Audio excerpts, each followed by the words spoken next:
Italian MEP Francesca Donato launched a scathing attack on Brussels as she blasted European Council President Charles Michel's demand EU leaders show ambitious approaches to his EU budget proposal. The Lega MEP criticized the flexible and more relaxed approach shown by EU chiefs in order to reach an agreement with EU leaders on the future budget of the bloc, compared to the strict demands imposed on them when deciding on their own state budgets.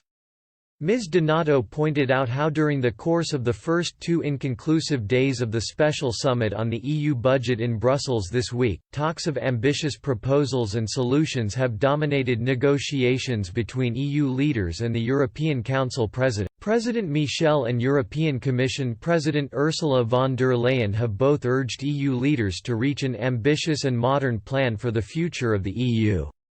But the Italian MEP blasted, "Everyone talks about the need to be ambitious because Europe has big plans, big projects and big challenges and it needs a lot of money to finance them.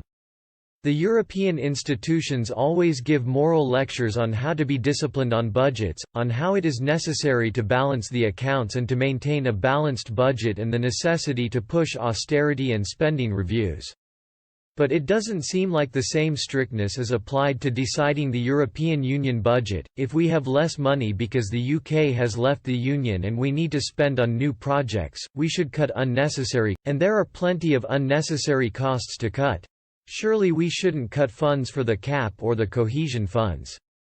There are plenty of European agencies that could be merged or frankly completely eliminated."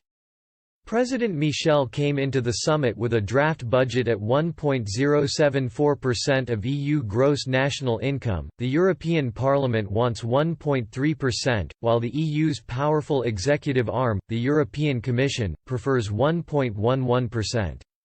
It is not just about convincing reluctant member countries to stump up funds. The Parliament must also ratify any final budget agreement, and for the moment EU politicians are far from happy. After a night of bilateral talks with the European Council President and in small groups, the 27 leaders agreed to meet again on Friday afternoon. What is really at stake is whether the leaders are ready to put their money where their mouths are when it comes to Europe. At the same time, they cannot afford to give the impression to their home audiences that they are splashing taxpayers' cash when economic growth is limited. With Britain gone from their ranks, the leaders want to prove that Europe can still forge ahead towards brighter horizons, but Brexit has left them with a sizable budget hole, about €75 billion £62.7 billion over 7 years. The budget is also made up of customs revenue and income from fines levied by the Commission, and the EU's executive arm has raked in plenty of those from antitrust cases involving tech firms and others in recent years.